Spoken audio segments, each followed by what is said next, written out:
Yes. La mwisho ambayo ni ya 5,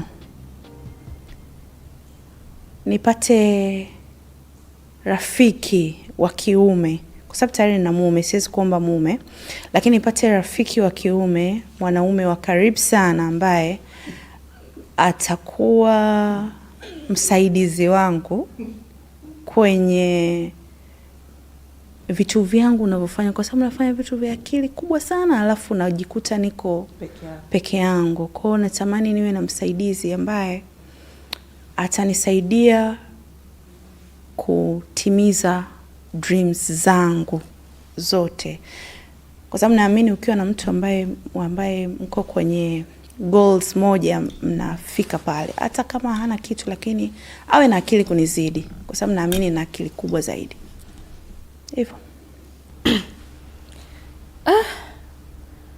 Mimi Mungu tu.